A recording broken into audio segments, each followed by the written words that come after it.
تعطي عبد الملك يحطو شكون عبد الملك؟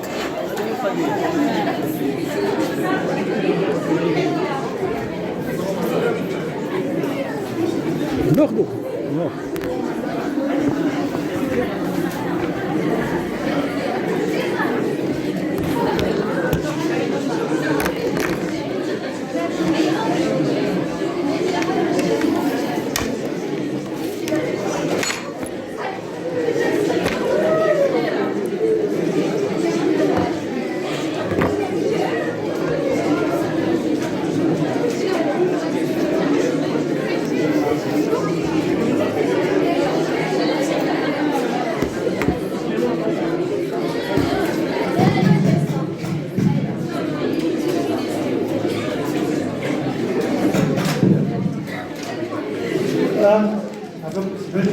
كاين مشكل تاع البروبليم باش نعملوا سي بون لو فيرسي dans le LNB, donc il y a un problème avec ce problème-là.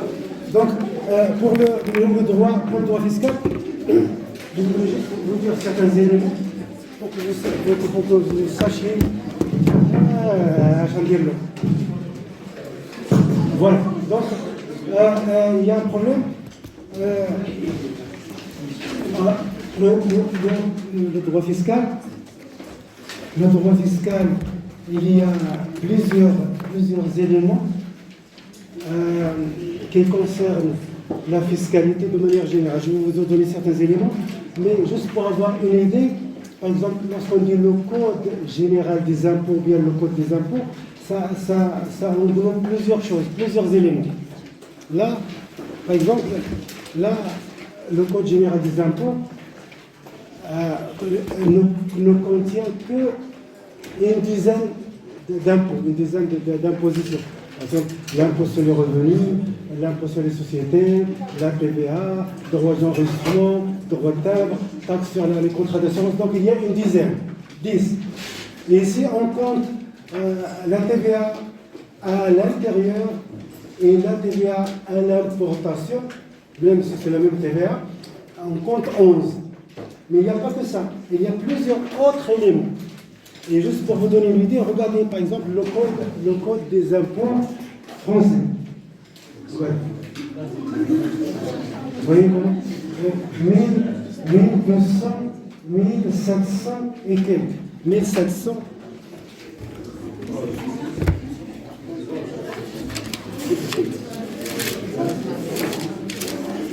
« 1794 pages. 1794 pages. Et là, 415 pages. 415 pages. Et pour vous dire une chose, par exemple, lorsqu'on dit le code des impôts, le code général des impôts, ce code doit englober la législation fiscale, la réglementation fiscale, la jurisprudence fiscale, la doctrine fiscale, la doctrine administrative fiscale et la doctrine académique. Car les professeurs cherchent. Donc c'est pour ça qu'il y a beaucoup de choses dans le code général des impôts en France et pas dans celui du Maroc. Parce que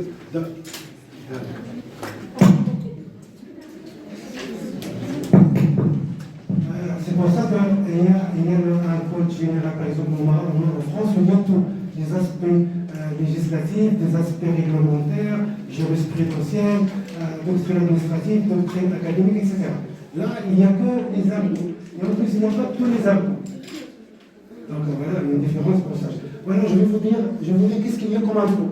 Qu'est-ce qu'il y a comme impôt de manière générale au Maroc. Il y a d'abord le code général des impôts. Il y a 10 ou 12 impôts. Le code général des impôts. Le code général des impôts, il y a 10 ou bien 11 si on compte la TVA aux deux. La TVA à l'intérieur, la TVA à l'importation. Donc il y a des impôts, la TVA à l'intérieur, la TVA à l'intérieur, la TVA à l'exportation. Et il y a la fiscalité des collectivités territoriales. La fiscalité des collectivités territoriales.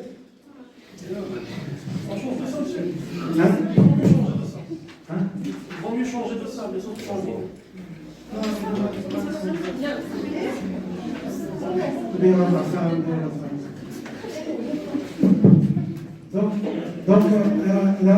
fiscalité des collectivités territoriales, il y a une trentaine, au moins 32, 33 impôts et taxes. Taxes, ça veut dire des petits impôts, des petits prélèvements, mais ce sont des impôts obligatoires, sans contrepartie. Et il y a entre, si vous voulez, en matière de collectivité territoriale, entre les taxes et les redevances comptent une contrepartie. Et les impôts ou bien taxes sans contrepartie. Entre redevances, il y a 33, je crois. 33 ou bien 32, quelque chose comme ça. Et il y a aussi la parafiscalité. Qu'est-ce que c'est que la parafiscalité? La parafiscalité, ce sont des prélèvements obligatoires, ce sont aussi des impôts, mais pas au profit de l'État, ni au profit des collectivités territoriales, mais au profit des entreprises publiques ou privées qui visent un but d'intérêt collectif, d'intérêt économique ou social. Et il y a 33 parafiscalité, 33. Et la taxe de collectivité locale, avec redevance, il y a 32 ou bien 31 taxes et redevances. Redevance, ça veut dire contre quelque chose. Mais il est déguisé. Déguisé parce que si c'était sur la télévision, ou si c'était sur la propreté, ou si c'était sur le payage ou quelque chose comme ça, ce sont des impôts. Parce qu'en principe, les impôts doivent couvrir les services publics. Les impôts sont là pour couvrir. Ce n'est pas un service public où tu peux payer les impôts pour remplir par la fiscalité. Vous comprenez? Donc il y a 33 parafiscalités. Et il y a aussi les prélèvements. C'est pour ça qu'on parle des prélèvements obligatoires. Les prélèvements obligatoires. Les prélèvements obligatoires. Les prélèvements obligatoires. Les prélèvements obligatoires. Les prélèvements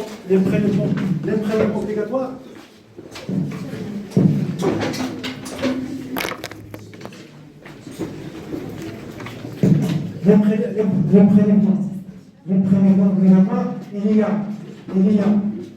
les impôts. Il y a les impôts. Les impôts, code général des impôts. Code général des impôts. Des impôts, il y a des impôts. Voilà. Il y a la fiscalité des collectivités territoriales. Fiscalité territoriale. Fiscalité territoriale, il y a 31 taxes et redevances. Taxes et redevances. Taxes et redevances, c'est je dis taxes, ce sont des impôts. Mais il y a une différence, c'est que peut-être ils sont avec un montant un peu moindre par rapport à la TVA, mais ce sont des impôts. Et les redevances, les redevances, ce sont... C'est mieux. Vous savez,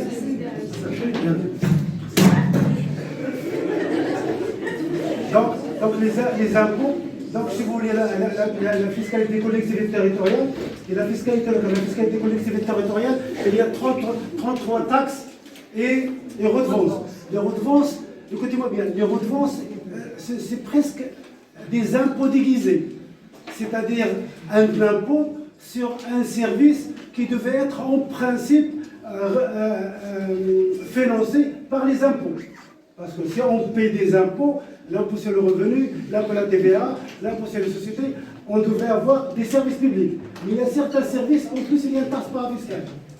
Donc si vous voulez, ou bien une redevance. Donc si vous voulez, donc presque ce sont des impôts déguisés. Donc il y a 31 taxes et redevances. Il y a aussi la parafiscalité. La parafiscalité. La parafiscalité.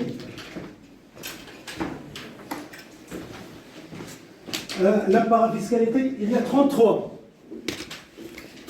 taxes. Taxes parafiscales. 33 taxes parafiscales. Les taxes parafiscales, elles ne sont pas au profit de l'État. ni de collectivités locales, mais pour les entreprises publiques ou privées poursuivant un but d'intérêt économique ou social. Et il y a aussi les prélèvements sociaux. Les prélèvements sociaux. Les prélèvements sociaux. Les prélèvements sociaux sont des prélèvements pour la retraite, du côté salarié et du côté patronat, des prélèvements pour les accidents maladie, des prélèvements pour les assurances, des prélèvements pour les retraites, pour les accidents de travail, donc des prélèvements obligatoires. Et qui n'ont pas forcément une contrepartie. Peut-être la retraite, mais si quelqu'un meurt avant, il n'aurait pas. Ou bien si quelqu'un n'est pas malade, ou si quelqu'un ne fait pas un accident, etc. Donc il y a toujours, donc si vous voulez, il y a en principe une contrepartie, mais qui ne profite pas à tout le monde. Donc c'est pour ça qu'ils sont considérés comme des impôts. C'est des prélèvements obligatoires. Et la contrepartie n'est pas immédiate. Il peut se réaliser comme il ne peut pas se réaliser. Donc voilà, donc les impôts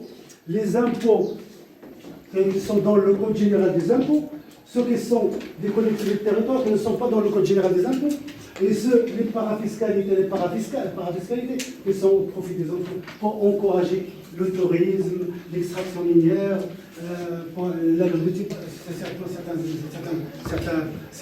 certains secteurs économiques, artisanaux, etc. Et puis les prélèvements sociaux pour la sécurité sociale. Caisse nationale de sécurité sociale, etc. sont des prélèvements sociaux. Voilà.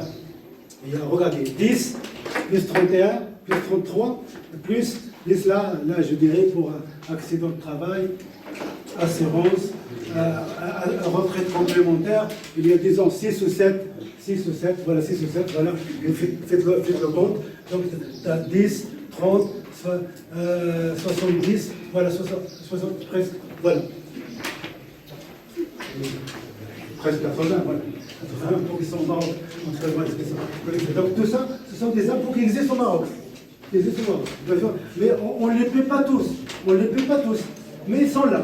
Chaque catégorie paye quelque chose comme ça. Voilà. Mais il se trouve qu'un seul revenu peut payer 6 ou 7. Par exemple, la TVA, l'impôt sur le revenu, la taxe fiscale annulée sur les véhicules, par exemple le droit d'enregistrement, par exemple le droit de timbre. Donc il est possible qu'un seul revenu peut payer 5 ou 6 impôts. Voilà.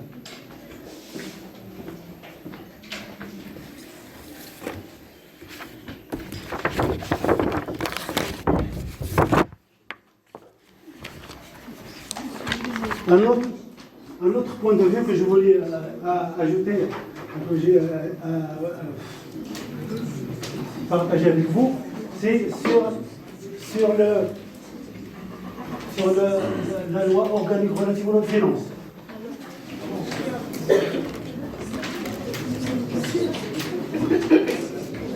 Il y a aussi des...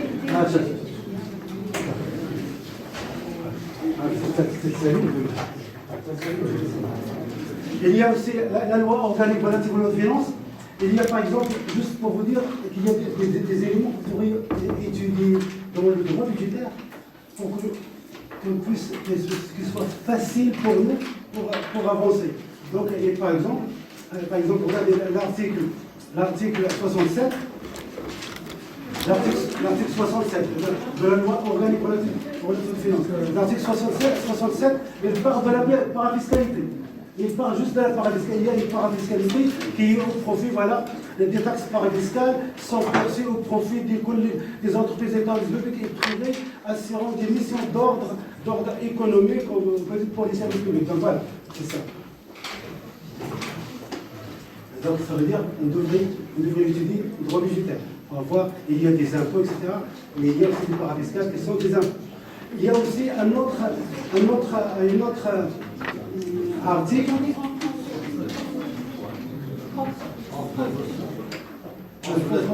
C'est bien, merci. Il y a aussi l'article 31 qui parle à l'article 31 de la loi organique relative aux lois de finances. il parle de la comptabilité budgétaire. La comptabilité budgétaire, ça veut dire qu'il y a une comptabilité budgétaire qui est différente de droit budgétaire. Monsieur, quel article 31. Il y a aussi, et ça, on le trouve dans l'impôt sur les sociétés. Je vais vous expliquer certains éléments qui sont indispensables au niveau de l'ordre. Il y a aussi la comptabilité générale. La comptabilité générale, ça veut dire qu'on l'applique dans le secteur privé, mais c'est la même qui peut s'appliquer dans le secteur privé, dans le secteur public. Donc ça veut dire que l'État, les collectivités adoptent aussi une comptabilité générale, qui est presque pareille à 80%, semblable à celle qui se pratique dans le secteur privé, pour les entreprises. Il y a aussi une comptabilité analytique. Il y a la possibilité, ils disent qu'il y a possibilité pour l'État d'adopter une comptabilité analytique. Ça veut dire une comptabilité intérieure qui calcule les engagements de l'État, qui calcule le coût de production, qui calcule le coût de production, le coût de certains services publics ou le coût des marchés publics, c'est les marchés publics, les fournitures, les prestations, etc., etc. Donc il y a une comptabilité analytique qui est à part de la comptabilité nationale. Voilà, ça il faut le savoir, on va le faire tout à l'heure. Là, je parle de droit fiscal. Lorsqu'on parle de droit fiscal, il y a, voilà, nous avons le droit fiscal, nous avons la fiscalité, nous avons le système fiscal, et nous avons les prélèvements obligatoires.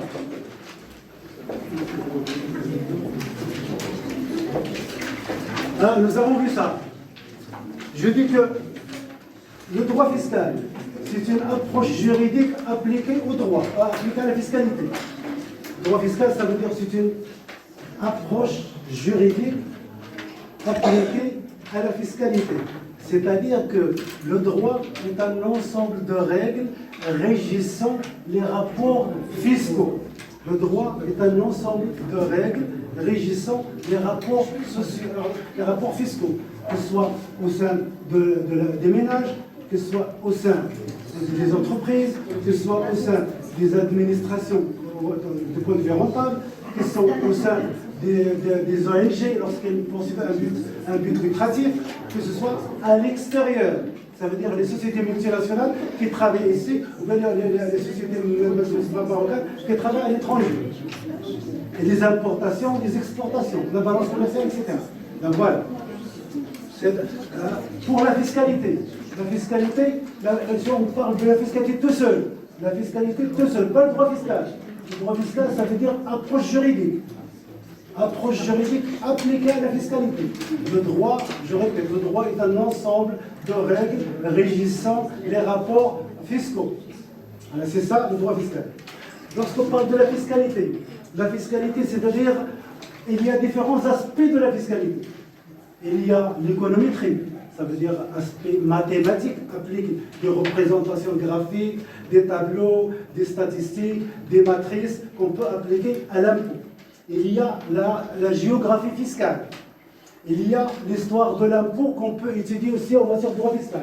L'histoire de l'impôt ou bien la fiscalité, l'histoire de la fiscalité. Il y a aussi l'aspect économique de la fiscalité.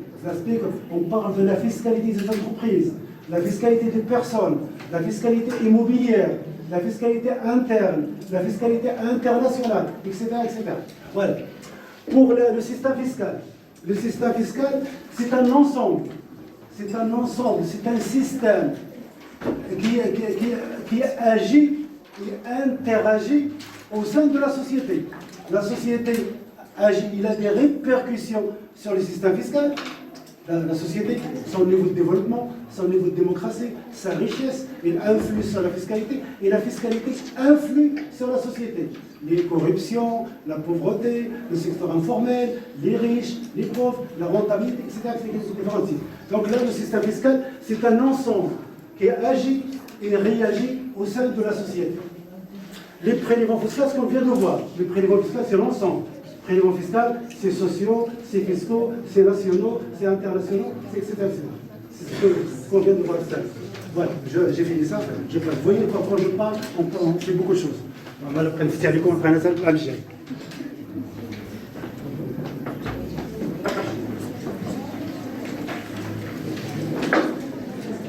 C'est pour ça que certains professeurs disent que c'est pas assez 1h30, c'est pas assez 1h30, il me faut 2 heures de cours.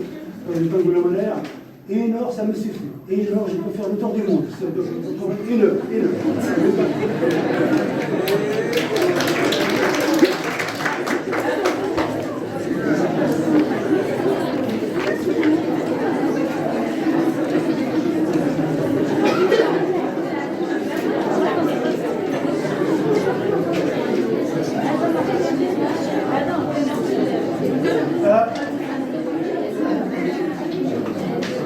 J'ai des statistiques de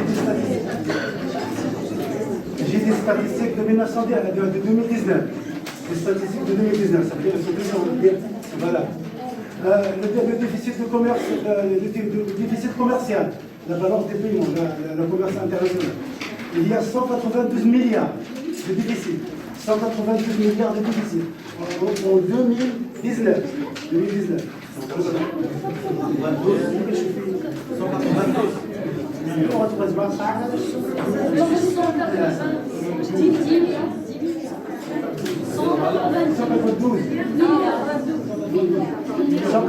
Milliards de dirhams de déficit commercial international. Ça balance entre les importations et les exportations. Ça veut dire que les importations sont beaucoup plus que les exportations. Donc il y a un déficit de la balance commerciale. Les recettes touristiques, 2019, les recettes touristiques qui viennent, je crois probablement, de l'étranger. C'est pas parce qu'il y a le tourisme interne. C'est dommage que le Maroc n'encourage pas le tourisme interne. Et le tourisme international.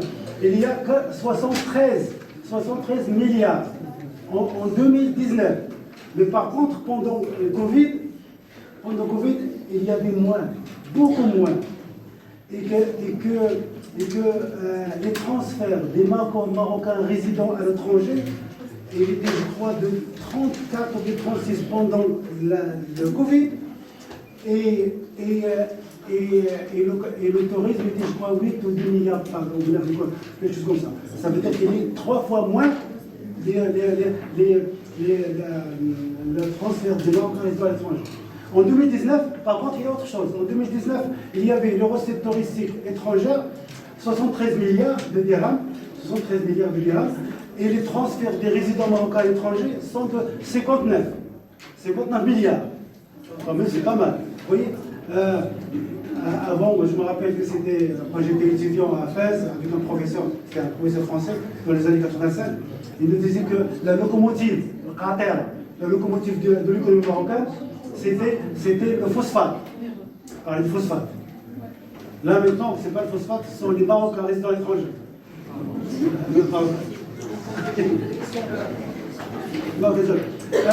L'investissement direct étranger. L'investissement direct étranger, ça veut dire des sociétés multinationales qui viennent investir au Maroc.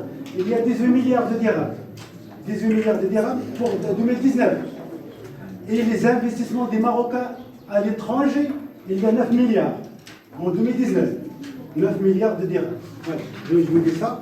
Et puis, je passe à autre chose. C'est bon, vous pouvez répéter les chiffres. Vous pouvez répéter juste les chiffres. Voilà. Le déficit commercial, 192 milliards de dirhams en 2019. Les recettes touristiques, 73 milliards de dirhams. Les transferts de Marocains MRE, les Marocains résidant à l'étranger. Marocains MRE. Les Marocains résidant à l'étranger. 59 milliards de dirhams en 2019. Les investissements directs étrangers. 18 milliards de dirhams. Et les investissements des Marocains à l'étranger, il y a 9 milliards de dirhams. Voilà. 9.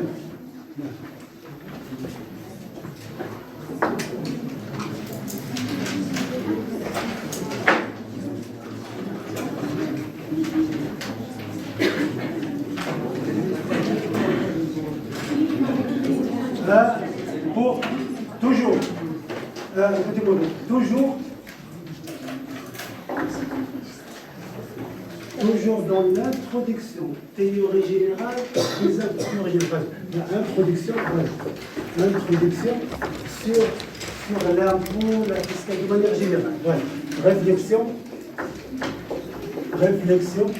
sur le prélèvement obligatoire. Voilà. Réflexion sur le prélèvement obligatoire. Impôt, fiscalité, système fiscal, prélèvement obligatoire, etc.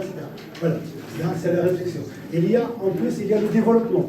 Le développement, il peut avoir plusieurs. 1, 2, 3, 4, etc. Puis la conclusion. Voilà, je suis toujours dans l'introduction. Nous avons 13 séances, donc c'est la troisième, c'est pas grave, même si je fais 3 ou 4, vous voyez, après je passe, je fais le reste à 10 ou comme ça pour le développement. Avec les impôts. Donc les impôts, là on parle de la classification des impôts. Donc nous avons vu tout à l'heure la multiplicité des impôts. Tout à l'heure, la multiplicité, toujours la multiplicité des impôts. Il y a 70, 75, d'impôts. Donc la multiplicité des impôts. Là, on regarde, on voit la classification des impôts. La classification. Et voilà, vous allez voir que c'est très important cette classification. On va savoir qu'est-ce que c'est des impôts, qu'est-ce que c'est impôt, pas impôt, etc. Donc il y a la classification des impôts, il y a la classification administrative. Il faut que vous sachiez qu'est-ce que ça veut dire. Et après, on rentre. Parce qu'en fait, ce que j'ai dit les deux séances dernières, il y a une multiplicité des impôts, mais chaque impôt passe par un processus de ces étapes. Chaque impôt passe par un processus de ces étapes. Ce que nous avons vu, c'est pas la peine d'écrire, assiette, liquidation, recouvrement, pour tous les impôts. Et s'il y a un problème ou un conflit avec l'administration, il peut avoir sanction, il peut avoir contrôle, ou bien il peut avoir contentieux. Mais les trois sont principaux. Les trois, c'est toujours assiette, liquidation, recouvrement. L'assiette, c'est la base économique. La liquidation, c'est le calcul de l'impôt. Et le recouvrement, c'est le recouvrement de l'impôt. Voilà. Et s'il y a un problème avec l'administration, on peut aller recourir au contrôle. L'administration peut contrôler.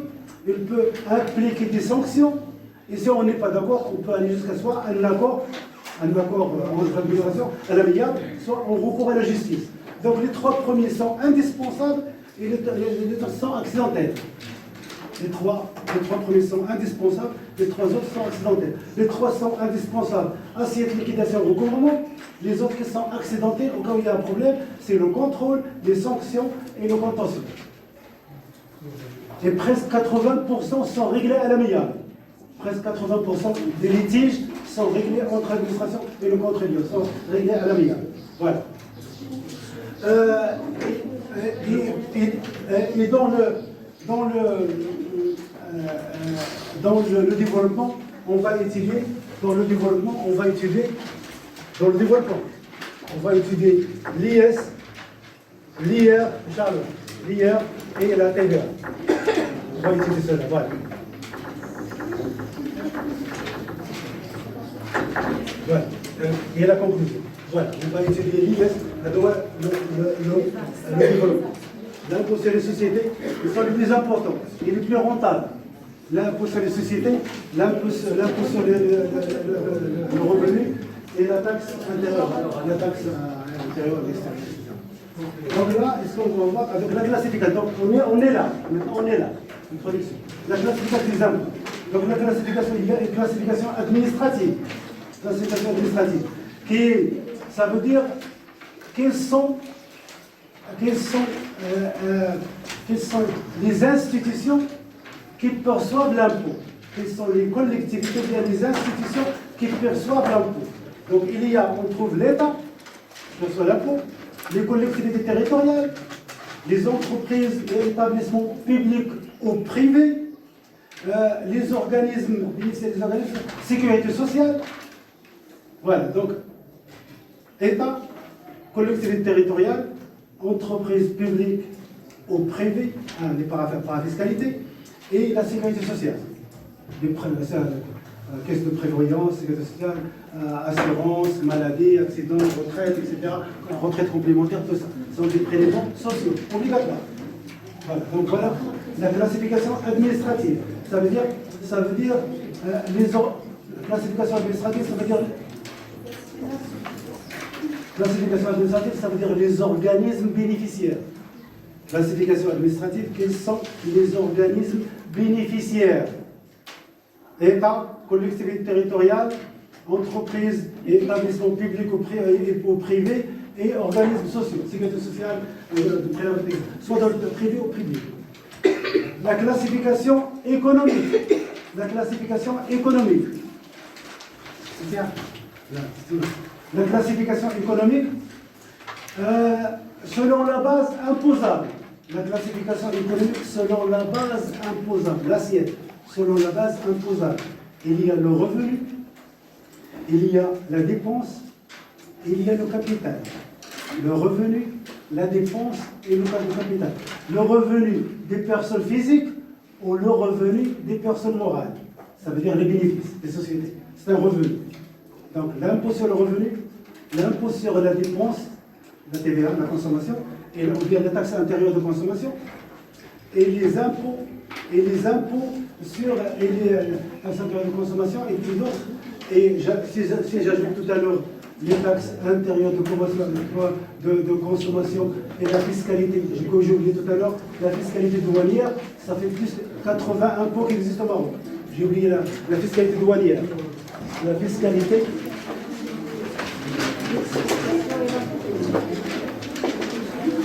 La fiscalité douanière, il y a la taxe intérieure. Taxe intérieure de consommation. Et il y a taxe à l'importation et taxe à l'exportation. Et il y a des taxes spécifiques, taxes intérieures de consommation, des taxes spécifiques sur l'or, l'argent et le platine. Or, argent et platine. Donc, il y a ça remonte à 80 impôts qui existent au Maroc. 80 impôts qui existent au Maroc. 80 impôts qui existent, même plus, qui existent au Maroc. 80 impôts qui existent. Voilà. Donc maintenant, rappelez-vous, donc il y a des prélèvements fiscaux, nationaux, des prélèvements territoriaux, des prélèvements sociaux, des prélèvements parafiscaux et des prélèvements douaniers. Je recommence. Alors, des prélèvements nationaux, des prélèvements territoriaux, des prélèvements parafiscaux, des prélèvements sociaux et des prélèvements douaniers. Alors là, on a ça, 5. Bien, c'est ça. Voilà.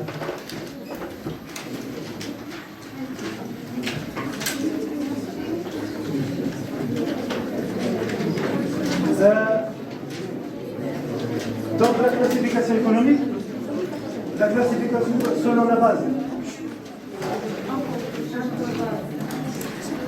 Selon la base économique, donc selon la base économique, impôt sur le revenu des personnes physiques et des bénéfices des sociétés. Impôt sur le revenu des personnes physiques et des sociétés. N'oubliez pas que les personnes physiques, il peut avoir des petites sociétés, des micro-sociétés, donc qui ont une seule personne, et qui ont en même temps le directeur, et qui paient l'impôt sur sa petite entreprise. Donc il n'a pas la personnalité morale. Il n'a pas la personnalité. Donc les impôts sur le revenu des personnes physiques, ou bien les bénéfices des sociétés. Tout ça, ça s'appelle l'impôt sur le revenu du point de vue économique. Donc l'impôt sur la dépense, ça veut dire la consommation. L'impôt sur la dépense. La TVA et les taxes intérieures de consommation. Tous les impôts indirects. Les impôts indirects. Et puis l'impôt sur le capital. L'impôt sur le capital, qu'est-ce que c'est que l'impôt sur le capital? Ça veut dire pas le revenu, pas les dépenses, mais le capital, c'est-à-dire le capital foncier, des impôts fonciers, surtout des collectivités territoriales, des impôts fonciers, des impôts sur le placement du capital, des actions, des obligations dans les banques. C'est un capital. Un capital. Voilà, donc c'est ça. Donc, et non, nous n'avons pas l'impôt sur la grande fortune, bien nous avons pas, mais on a des impôts, le droit d'enregistrement, le droit tout ça, c'est un impôt foncier. C'est un impôt sur le capital. Le droit d'enregistrement, les droits fonciers, toutes les taxes territoriales sur le foncier, bâti, non bâti, urbanisme, construction, tout ça c'est sur le capital. Et puis, le droit d'enregistrement, et puis, et le placement. En matière de banque, les actions, les obligations, tout ça, ce sont des impôts sur le capital. Il y a selon les acteurs économiques, toujours la classification économique, la classification économique, selon les acteurs économiques. Selon les acteurs économiques, qui paie l'impôt? Quels sont les acteurs économiques? Est-ce que vous vous rappelez quels sont les acteurs économiques? C'est bien, ça, c'est bien. Voilà, c'est très bien. Voilà. Donc les acteurs économiques, donc les impôts, les ménages paient des impôts, elles consomment aussi, ils paient la TVA. Les entreprises paient des impôts, elles ne paient pas la TVA, mais ils la répercutent sur le consommateur final. Les ONG, lorsqu'ils poursuivent un but lucratif, ils payent l'impôt. Et les établissements de crédit, les banques, tout ça sont des, mais sont des entreprises. Mais si on peut spécifier, il y a des organismes à caractère industriel, commercial, artisanal, et il y a des banques, des établissements de crédit, des organismes de placement collectif, etc. Ce sont des organismes financiers qui paient aussi des impôts. Selon les secteurs économiques, toujours dans cette distinction, dans cette classification. Donc selon la base imposable, selon les acteurs économiques ou selon les secteurs. Donc le secteur bancaire, il y a l'épargne, on paie sur l'épargne et on paie sur le placement. Le secteur bancaire, on paie l'impôt sur l'épargne et on paie l'impôt sur les placements. Et il y a les assurances, on paie le contrat sur les taxes sur le contrat d'assurance. Il y a le foncier et l'immobilier, la fiscalité foncière et immobilière des collectivités territoriales. Il y a agricole, industriel, artisanal, les parafiscalités. Et il y a le tourisme, contribution pour encourager le tourisme, etc. Interne, international, etc. Extérieur. Voilà. Donc selon les secteurs. Secteur agricole, secteur bancaire, secteur interne, etc.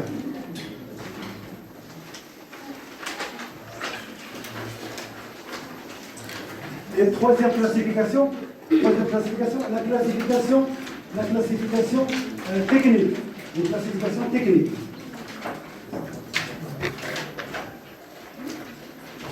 La classification technique.